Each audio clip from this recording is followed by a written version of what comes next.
तो स्वागत है आप सभी का आपके अपने YouTube चैनल पर। दोस्तों आज हम बात करेंगे इंग्लिश ग्रामर में। टॉपिक है हमारा आर्टिकल।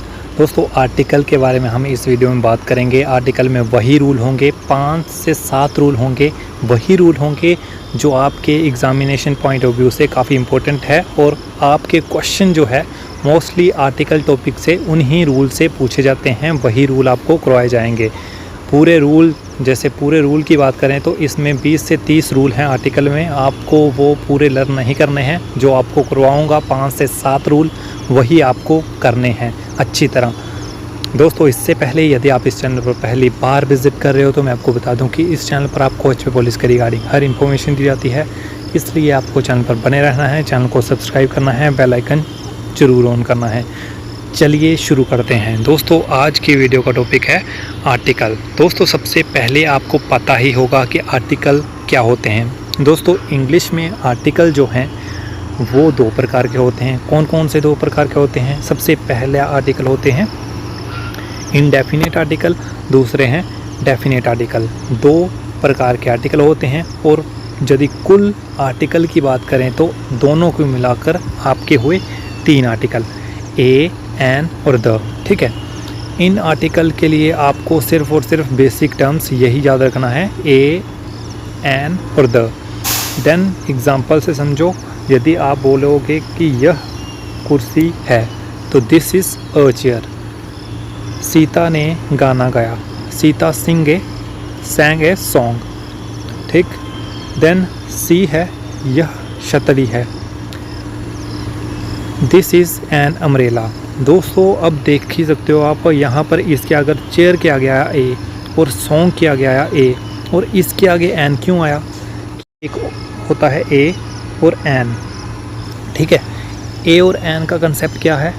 यदि किसी भी वर्ड को स्टार्ट करने से पहले वो वर्ड जो है वो वोवल से स्टार्ट हो तो आता है आपका एन। ठीक है, वोवल से स्टार्ट हो तो आता है आपका एन और कॉन्सोनेंट से स्टार्ट हो तो आपका आता है ए। ये आपको टर्म याद रखनी है। तो करके इनके आगे ए आया और इसके आगे एन आया। विकाउस अम्ब्रेला जो है वो स्टार्ट हो रहा था एक वोवल से। और बच्चों को ये भी पता नहीं होगा कि वोवल क्या होते हैं। दोस्तों वोवल हमारे होते हैं 5 वोवल होते हैं। कौन कौन से होते हैं? ए, ई, आई, ओ, यू। 5 प्रकार के वोवल होते हैं। जिन वोवल से इन 5 वोवल से जो भी सेंटेंस, जो भी हमारा वर्ड स्टार्ट होगा तो उसके आगे आएगा एन। उस वर्ड के आगे आएगा एन। ठीक है, इतना सी बात समझ में आई। देन इनके अलावा जितने भी बचे उनके आगे आएगा ए। और दोस्तों वर्ड आने से कुछ नहीं होता। यदि उन वोवल्स की साउंड भी आ जाए तो आपको एन का यूज़ ही करना होगा। वोवल की साउंड कैसे आएगी? यदि आप आर को पढ़ो, आर इसका मतलब होता है घंटा। ठीक है, तो आर पढ़ो तो अगर आप आर प्रोनाउंस करोगे तो अ आ रहा है इसमें, अ मीन्स ए वोवल की साउंड आ रही है तो इसके आगे भी एन आएगा। इतना सा कंसेप्ट आपका क्लियर हुआ। देन बात करते हैं रूल की। दोस्तों सबसे पहला रूल है, यदि आपका इनडेफिनेट आर्टिकल है, कौन कौन से इनडेफिनेट आर्टिकल होते हैं यहाँ से आप लर्न करो एक बार। फिर कौन कौन से होते हैं? ए और एन। और डेफिनेट वाला कौन सा बताया आपको? द। ठीक है, क्या बोला है इस रूल में? Indefinite article a should be used. यदि ए आर्टिकल जो है वो इस रूल में तो ही यूज़ होगा जब किसी सेंटेंस में हाफ वर्ड का प्रयोग किया गया हो। ठीक है, हाफ वर्ड का प्रयोग किया गया हो तो ही जो है वो ए का प्रयोग आप करोगे। ठीक है, इस रूल में ये बताया गया है। फॉर एग्ज़ाम्पल समझो, एग्ज़ाम्पल के through, I stayed in Madras for 1.5 year. यहाँ पर आ गया हाफ। हाफ जैसे ही आप देखोगे तो उसके आगे आपको ए का यूज़ करना ही है। इस रूल का कंक्लूज़न ये है। सेकंड एग्जाम्पल के थ्रू समझो, ही स्पेंड 1.5 रुपी। हाफ और हाफ 2 बार आ गया, ये बिल्कुल इनकरेक्ट तो हुआ। एक ही बार हाफ आएगा और उसके आगे आएगा ए। इस रूल का कंक्लूजन ये है और आपको ये कॉपी पर राइट डाउन कर लेना है। देन बात करते हैं सेकंड रूल की। सेकंड रूल क्या है? The definite article. सबसे पहले हमने पढ़ा इनडेफिनेट आर्टिकल, फिर डेफिनेट आर्टिकल, और इनडेफिनेट आर्टिकल ए और एन, और डेफिनेट आर्टिकल द।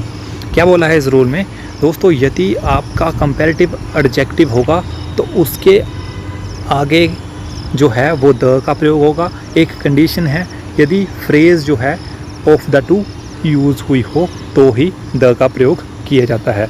दोस्तों एक होता है सिंपल एडजेक्टिव, जैसे फॉर एग्ज़ाम्पल गुड, फिर आएगा बेटर, फिर आएगा बेस्ट। क्या बोला मैंने? गुड, बेटर और बेस्ट। ये होता है आपका सिंपलर, फिर कंपैरेटिव, फिर सुपरलेटिव। 3 प्रकार के एडजेक्टिव होते हैं। एडजेक्टिव की डिग्रीज होती हैं ये। क्या बोला मैंने? सिंपल, गुड, कंपैरेटिव, बेटर और बेस्ट होता है सुपरलेटिव। क्या बोला है इस रूल में? द का प्रयोग कंपैरेटिव डिग्री में तब ही होगा जब फ्रेजल ऑफ द टू का प्रयोग किया गया हो। फॉर एग्जाम्पल के थ्रू समझो, she is better of the two sister. वह दोनों बहनों से अच्छी है। ठीक है, तो इसमें अगर आपने, यदि आपको एग्ज़ाम में इस प्रकार से आए तो आपने क्या करना है? बेटर के आगे द का प्रयोग करना है। यहाँ पर एरर होगा। जैसे फॉर एग्ज़ाम्पल एग्ज़ाम में आपको यहाँ तक का ए बता देगा, फिर यहाँ तक का बी बता देगा, फिर यहाँ तक का आपका सी बता देगा, फिर नन ऑफ दीज करके डी बता देगा।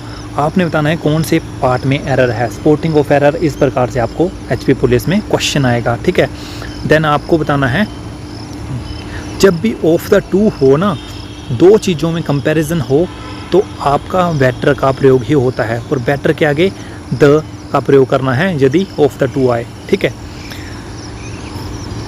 2 से ज़्यादा चीज़ों का किसी होल ऑफ क्लासेस का कंपैरिजन करना हो तो सुपरलेटिव डिग्री होगी, वो होगी बेस्ट। ठीक है, बेस्ट होगी या मोस्ट होगी, इस प्रकार से वो सुपरलेटिव डिग्री होती है। देन बात करते हैं थर्ड रूल की। थर्ड रूल क्या बताया गया है दोस्तों? जब भी आपका किसी का breakfast, in the sense breakfast, lunch, dinner, super, ये 4 वर्ड आ जाएं तो आपने आर्टिकल का यूज़ नहीं करना है। दोस्तों एग्ज़ाम में जो है ये तो सभी को पता होता है कि आर्टिकल का यूज़ कहाँ कहाँ होता है, बट स्टूडेंट क्या करते हैं, आर्टिकल का यूज़ तो पढ़ लेते हैं पर ये नहीं पढ़ पाते कि यूज़ नहीं कहाँ होता है। जैसे आपने जब भी आपने ब्रेकफास्ट देख लिया, लंच देख लिया, डिनर देख लिया, सफ़र देख लिया, तब आपको जो है वो नो आर्टिकल का यूज़ करना है। इसमें आर्टिकल का प्रयोग नहीं होगा, ये आपको ध्यान रखना है। ठीक है, ये रूल जो है वो आपको ध्यान रखना है। एग्ज़ाम्पल के थ्रू समझो, यहाँ पर जो है ए आ गया, फिर यहाँ तक बी आ गया, यहाँ तक सी आ गया और यहाँ तक डी आ गया। इस प्रकार से आपको स्पॉटिंग ऑफ एरर एग्ज़ाम में देखने को मिलेंगे। तो आपको ब्रेकफास्ट जैसे ही आपने देख लिया तो आपको पता है कि आपने जो है वो इनके आगे आर्टिकल का यूज़ नहीं होता, तो द जो है वो नहीं यूज़ होगा। नेक्स्ट बात करते हैं रूल नंबर 4 की। दोस्तों रूल नंबर 4 क्या है? ये रूल है द का। The positive adjective represent the whole class. जब भी कोई पॉजिटिव एडजेक्टिव जो है वो किसी होल क्लास को रिप्रेजेंट कर रहा हो तो जो है वो द का प्रयोग होता है और प्लूरल वर्ब का प्रयोग होता है। क्या है? जैसे द रिच इज़ रिस्पॉन्सिबल, यहाँ तक ए आ गया आपका, यहाँ तक बी आ गया और यहाँ तक सी आ गया और आगे डी आ गया। किस पार्ट में एरर है आपको इस प्रकार से एग्ज़ाम में पूछा जाएगा। क्या है पूरा sentence? The rich is responsible for the lawlessness in the country. दोस्तों द रिच मीन्स कि जितने भी अमीर लोग हैं वो जो है वो जितने भी हमारे पूरे देश में जो है ल का उल्लंघन होता है, कानून का उल्लंघन होता है, वो रिस्पॉन्सिबल अमीर लोग हैं। ये इस सेंटेंस का मतलब है।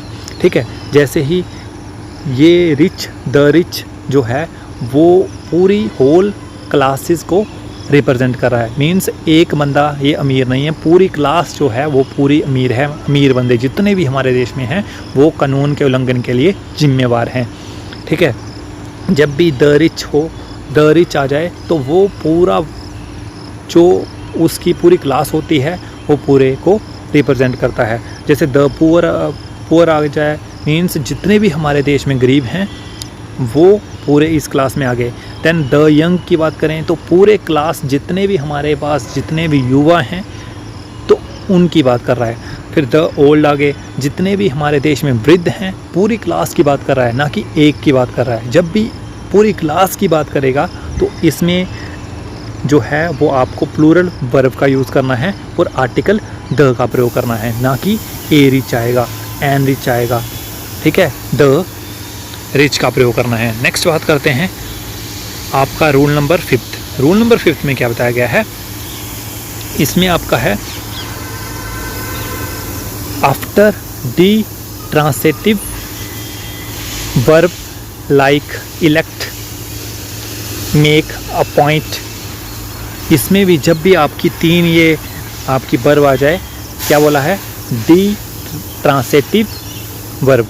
डी ट्रांसेटिव वर्ब का मतलब क्या होता है दोस्तों, ऐसी वर्ब जो अपने साथ जो है वो 2 ऑब्जेक्ट लेती है। डी ट्रांसेटिव वर्ब को ही डी ट्रांसेटिव को ही टी ट्रांसेटिव या वाई ट्रांसेटिव भी बोलते हैं। ठीक है, डी ट्रांसेटिव को ही टी ट्रांसेटिव या वाई ट्रांसेटिव भी बोलते हैं। बिकॉज डी का मतलब होता है 2, जिसमें 2 ऑब्जेक्ट यूज़ हों तो उसमें आर्टिकल का प्रयोग नहीं होता है। ठीक है, ये इस रूल का मतलब है। देन जब भी मोनो ट्रांसेटिव का मतलब क्या होता है, जब भी मोनो ट्रांसेटिव का यूज़ हो तो आर्टिकल का प्रयोग होगा।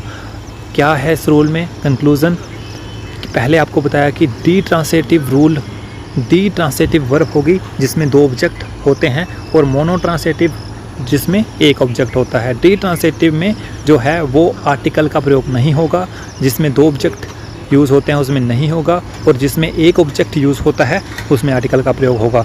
क्या एग्जाम्पल है, we appoint him a chairman. देखिए दोस्तों, इसमें 2 ऑब्जेक्ट कैसे प्रयोग हुए, एक ये और एक ये।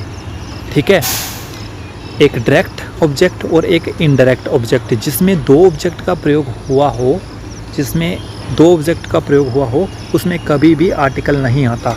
ठीक है, और नेक्स्ट बात करते हैं, we made him a leader. इसमें भी 2 ऑब्जेक्ट का प्रयोग हुआ है, 1 और 2, और इलेक्ट, मेक और अपॉइंट ऐसी वर्ब हैं, डी ट्रांसेटिव वर्ब हैं। ये जो वर्ब 3 वर्ब हैं ये आपकी 2 ऑब्जेक्ट लेती हैं, ये आपको याद रखना है। ठीक है, नेक्स्ट एग्जाम्पल है, the government has appoint a committee. इसमें देखिए दोस्तों, एक ही ऑब्जेक्ट है और तो ही आर्टिकल का प्रयोग हुआ है।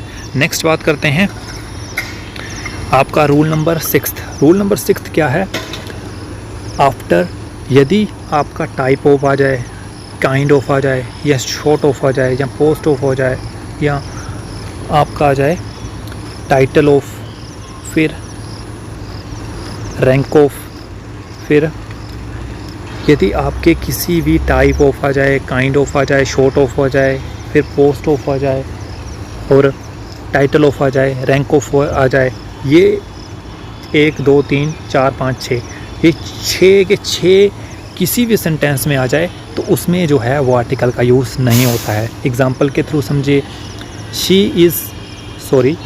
He is not that short of a man. इसमें शॉर्ट ऑफ आ गया तो इसमें जो है वो आर्टिकल का यूज़ नहीं होगा। शॉर्ट ऑफ है, सॉफ्ट ऑफ नहीं, हमारे से गलती होगी लिखने में।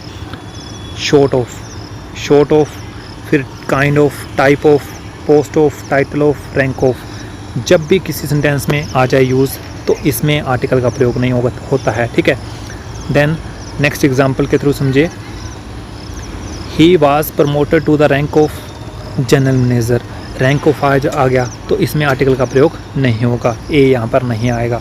इतना सा ये रूल है, ठीक है। देखिए सेंटेंस में क्या बोला, लास्ट सेंटेंस में he was promoted to the rank of a general manager. Rank of आ गया, इसमें शॉर्ट ऑफ आ गया, तो जैसे rank of, short of, type of, ठीक है, ये आ जाएँ तो इसमें आर्टिकल का प्रयोग नहीं होता है। ये आपको लास्ट रूल में याद रखना है। उम्मीद करता हूँ अभी आपको जो है वो आर्टिकल के बारे में बेसिक नॉलेज हो चुकी होगी। यदि आपको ये वीडियो अच्छी लगी तो आप इस वीडियो को एक लाइक कर दें। तो ज़्यादा से ज़्यादा ये वीडियो जो है वो आपको शेयर करनी है, बिकॉज़ ज़्यादा से ज़्यादा फैमिली मेम्बर्स के थ्रू ही, हमारे हिमरक्षक फैमिली के मेम्बर के थ्रू ही ये वीडियो और किसी को भी रिकमेंड ज़रूर होनी चाहिए। आज की वीडियो का क्वेश्चन है, आपको बताना है इनडेफिनेट आर्टिकल और डेफिनेट आर्टिकल क्या होते हैं, ये आपको कमेंट बॉक्स में बताना है। और रूल नंबर 3 लिखकर कमेंट बॉक्स में बताना है कि उसका रूल नंबर जो 3 आपको पढ़ाया तो उसका कंक्लूज़न क्या निकला था, ये आपको बताना है। और आपको पहले बताना है कि इनडेफिनेट आर्टिकल कौन से होते हैं और डेफिनेट आर्टिकल कौन से होते हैं। फिर आपको बताना है 3rd रूल क्या है, ये आपको होमवर्क है और आपको कमेंट बॉक्स में ज़रूर बताना है। ये आपका कमेंट बॉक्स में काम है इस वीडियो को देखने के बाद। उम्मीद करता हूँ आपको ये वीडियो पसंद आई होगी। यदि आपको पसंद आई तो इस वीडियो को ज़्यादा से ज़्यादा शेयर करें, ज़्यादा से ज़्यादा बच्चों को इस वीडियो का फ़ायदा मिलना चाहिए, बिकॉज़ ये वीडियो जो है वो आपका HP पुलिस एग्ज़ाम करने के लिए जो है वो बनाई जा रही हैं। तो आपको भी, मेरा काम है वीडियो बनाना और आपका काम है ज़्यादा से ज़्यादा वीडियो को शेयर करना। दोस्तों इस वीडियो में बस इतना ही, मिलते हैं नेक्स्ट वीडियो में। तब तक आप खुश रहिए, पढ़ते रहिए। धन्यवाद। जय हिंद, जय हिमाचल।